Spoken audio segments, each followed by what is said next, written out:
What rubbish? Ṣé máa dúró tí mo ti ná ṣá? Yeah, mo ti fẹ́ déwájú lẹ́yìn.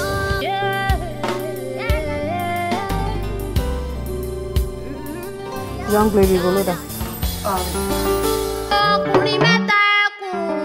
Ó pè mí. Sanayo. Ọ̀rọ̀ tí mo bá ẹ sọ ńjọ́ yẹn. Èmi àti Báyọ̀nlé ti ṣetán o. Ibo lẹ́yìn púpù ìwà náà. Mo ti ń dúró dé yín látàárọ̀, please. Báyọ̀nlé, ìwọ fẹ́ jẹ́ ìyàwó. I'm saying goodbye to poverty. Ẹ̀yin ọmọ Gẹ̀ẹ́sì.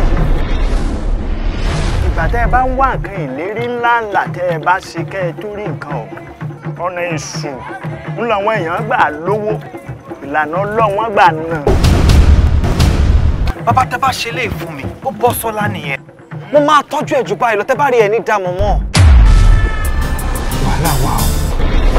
Hey, what is the meaning of this? How can I be on the front page of 15 newspapers the same day? Why do I have this strong feeling, Senayomo? Can you please leave Senai out of this? No, ma. Chembokore.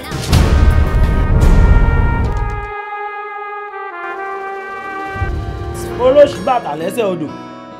Wọ́n ní wọ́n bá wọn jẹyán pupa nínú àwo pupa. Wọ́n ṣe bẹ̀ pupa sínú àwo pupa fún mi, wọ́n tẹ́ ní pupa. Mo lé mi jẹyán pupa. 25 kilometers. I'm not interested in this kind of project.